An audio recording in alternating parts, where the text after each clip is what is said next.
You grew up here in the U.S., but of course your family is from Colombian heritage and descent. Like, tell us, like, how were you raised? Were you raised in a household that were educators or that worked white collar or blue collar trade jobs? Like, how did you get raised from your family that got you to lead into a background of education?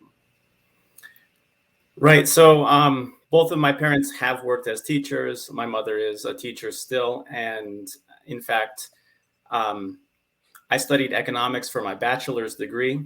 I looked for work in some of the cities around here, but ended up getting my first teaching job at a private school. After that, I went overseas. But yeah, I guess you could say it's kind of a career that I saw as a path because of my family. Um, I didn't anticipate becoming a teacher. And specifically, when I was an undergraduate in university, I didn't anticipate traveling overseas as young as I ended up doing so. I had at one time planned on doing study abroad. It didn't happen. But yeah, I finished my bachelor's degree. And that first degree allowed me to begin teaching and also allowed me to begin teaching overseas. So for any young person, having a bachelor's degree is kind of the first step to making a career out of teaching.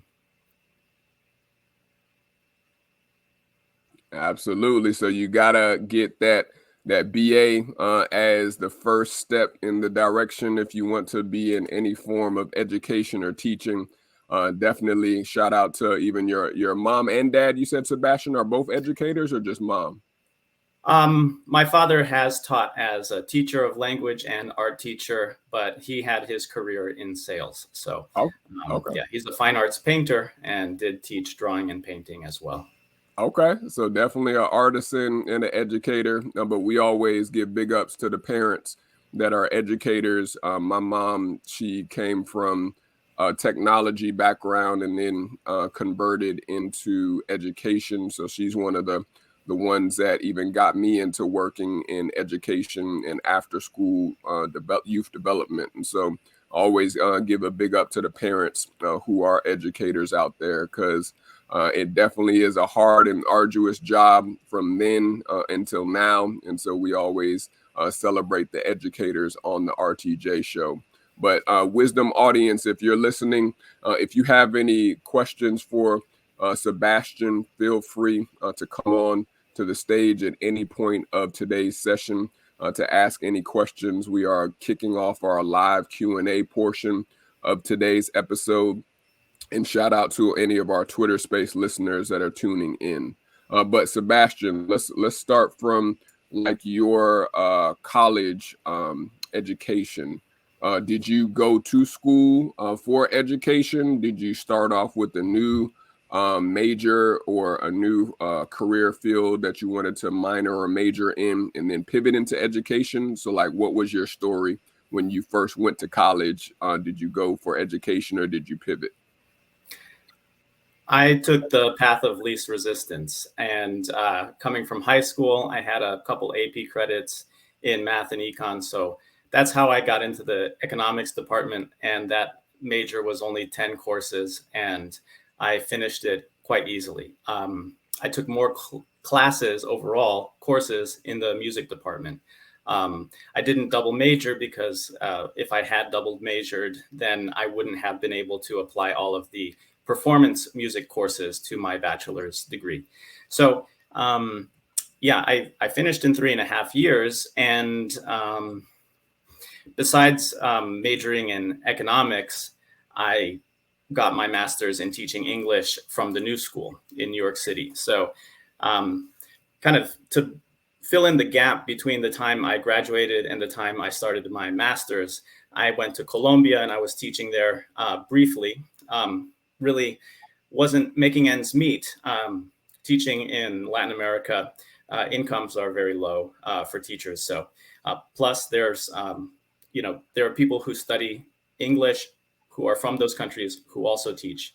So the market isn't as competitive for foreign teachers of English in Latin America or Central America or the Caribbean. And, you know, besides having taken the path of least resistance, I got some of my very good ideas to continue in this career path from my friends. So I had a friend from England, and she encouraged me to get a teaching certificate. And I went to London. I was there taking a part-time teaching certificate course, and I had a wonderful stay. I was there for about 3 months. And so studying part-time was about 12 hours a week. And being in London allowed me to see lots of museums. The museums are free, and I loved it. So that was really a really special time. One of my classmates in that program, and I should say there are many options for getting a teaching certificate. Past the bachelor's degree, the next step to teaching overseas would be to get a TESOL certificate, teaching English to speakers of other languages. And there are two that are kind of neck and neck for prestige. There's the Trinity TESOL and Cambridge CELTA, and that's Certificate of English Language Teaching to Adults. So I got the Cambridge CELTA. That is under Cambridge University, but it is offered at language institutes pretty much all around the world. Not so much in the United States because it is a British credential, but it is widely regarded as kind of the entry-level certificate for generally Europe and Asia. People from Australia will also get this credential, or New Zealand, for instance. Past the CELTA is the Delta. It's a diploma instead of certificate. Many schools, even universities, would consider it like a master's, but really it's much shorter, less money, takes some less time perhaps than a master's degree. But from England, a friend of mine was going to teach in South Korea. So that was my next step. And I went and I taught in South Korea in Daegu for 1 year. And at the end of the year was back in the United States and attended a TESOL conference in New Orleans.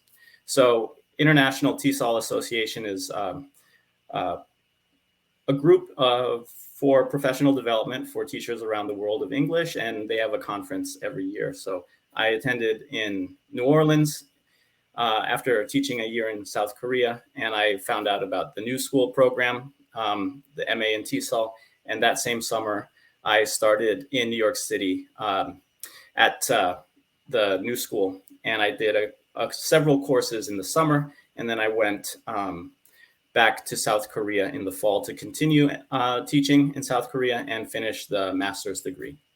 So in South Korea in my second year, I finished my master's degree, and at the end of that time, I had more options.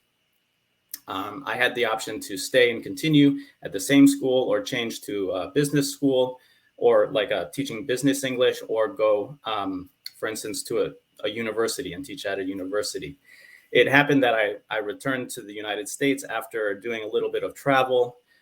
From South Korea, I was able to travel to Japan 2 or 3 times, traveled to Thailand, Cambodia, and at the end of the stay there, I did a 1-month temple stay in a temple in South Korea. That was really a nice experience. And then I traveled to the Philippines.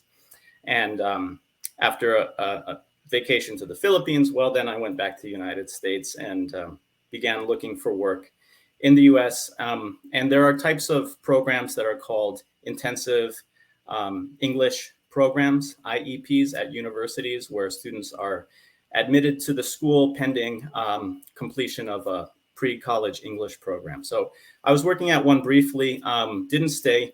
I had a friend from my master's program who was teaching in Vietnam. So I went to Vietnam, and leaving the United States for Vietnam, I stayed there for 5 years. And I mean, this is where the story gets more interesting.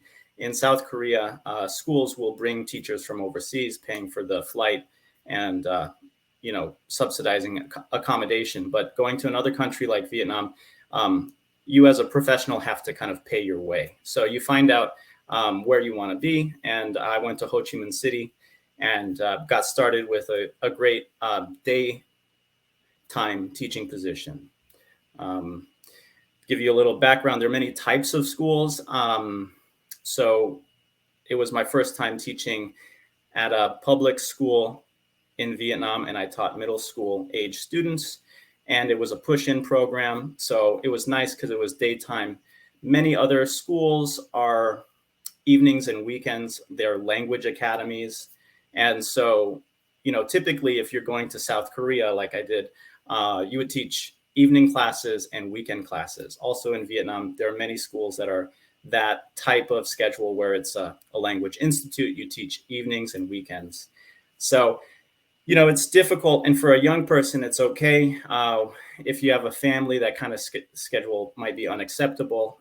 But I actually ended up teaching daytime when I arrived to Vietnam, doing push-in at a public school.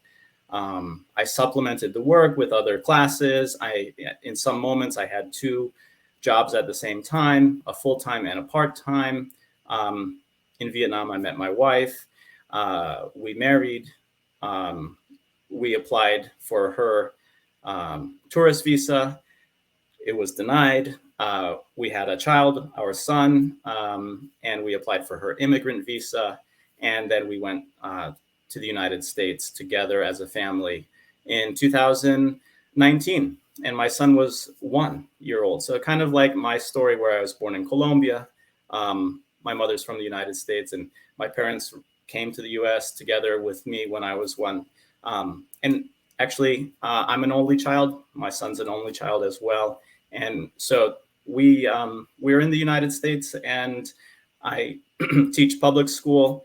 I also teach online to students in Panama through English language programs, which is a public affairs project of the United States Department of State. The United States Department of State has this group kind of fellowships. Some of these public affairs programs include, for instance, Fulbright. They include this English language programs. Of course, the Peace Corps is under this group. And so there are overseas teaching fellowships as a fellow or as a specialist. And then there's also what's called virtual educator. And so I began that during the pandemic in 2020, teaching to students in Panama. And actually, I continue doing that today. So it is a second job that I have. And my students in Panama are studying for language exams like TOEFL, also for entrance exams like SAT and GRE. And I also coach them on writing the personal statement. And so some of those students, they get the dream scholarship to study abroad. And that's been really a great